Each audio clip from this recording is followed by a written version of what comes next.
Now let us take the case of sodium. The atomic number of sodium is 11. Atomic mass is 23 because neutrons are 12 and electrons and protons are 11. So how will be they arranged? First shell will have 2, K will have 2 electrons, okay. L will have 8, and what is left for M? Only 1 electron. So it is not satisfied because the outermost orbit must have 8 or 2.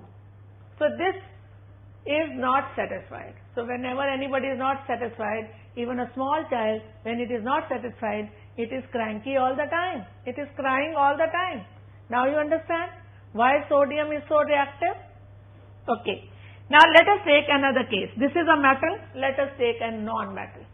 Say chlorine. Now in case of chlorine, what we find is that the atomic number is 17. So K orbit will have 2, L orbit will have 8, but M orbit will have 7. Now even this is not satisfied. So chlorine is also reactive. Chlorine wants 1 electron, sodium also has 1 extra electron. What to do? Now one way could be that sodium gains 7 electrons and completes itself. But to be able to take 7, it will require a lot of energy. Moreover, the number of proton is same, that is 11.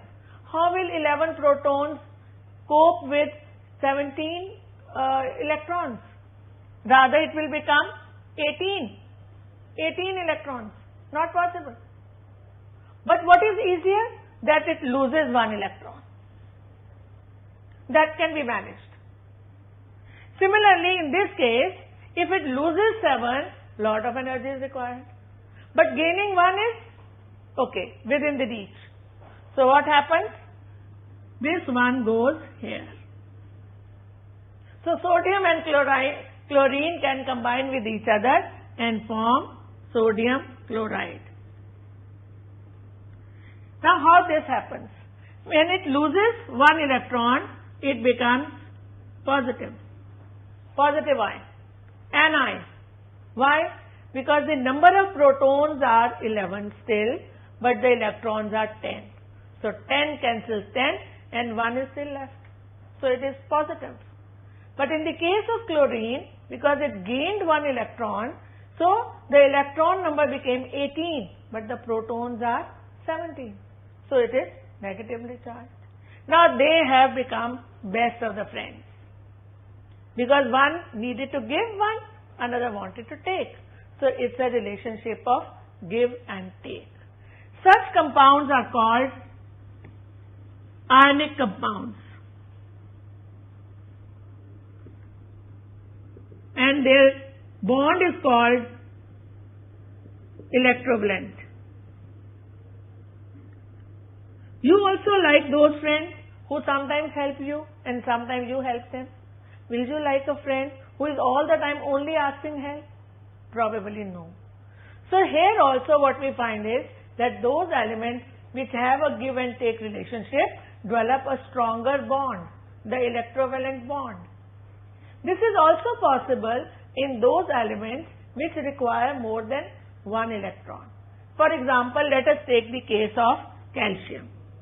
Calcium, the atomic number is 12.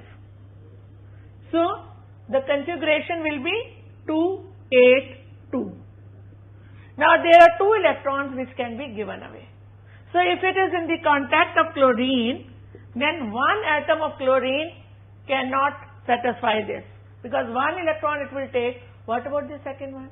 Which means it will require 2 chlorine atoms.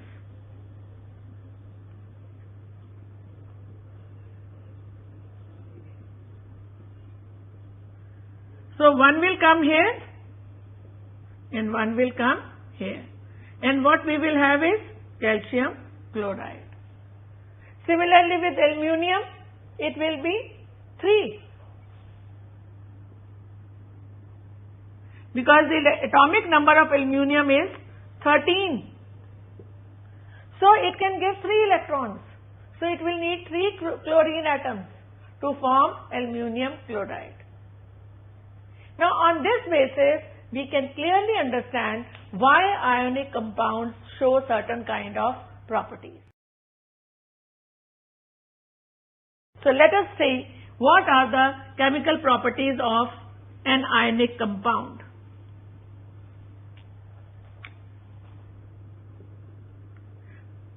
First of all, the ionic compounds are somewhat hard, brittle, and they are solids. Why so? Because their bond is very strong. So strong bond, so they are solid, they can break up into small particles and the surface is hard. Secondly, they have high melting point and boiling point. Why? Because to break their bond, lot of energy is required. Now imagine if in your class there are two friends who are best of the friends and you want to break their friendship. Of course not a very healthy thing, but say you want to. You will require a lot of effort. Otherwise they trust each other so much, they will never listen to you. So that requires a lot of effort. Here also it requires a lot of energy, so high melting point and high boiling point. Thirdly, these compounds are soluble in water and not in organic solvents like petrol.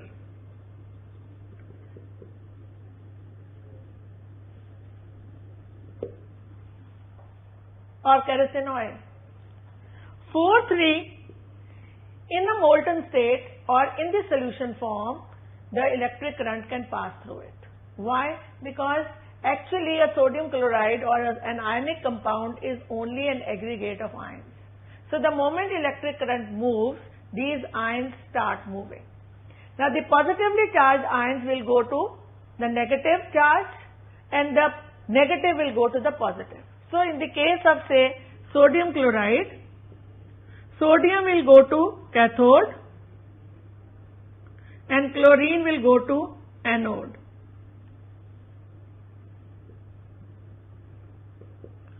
Because the charged particles always move towards the opposite charge.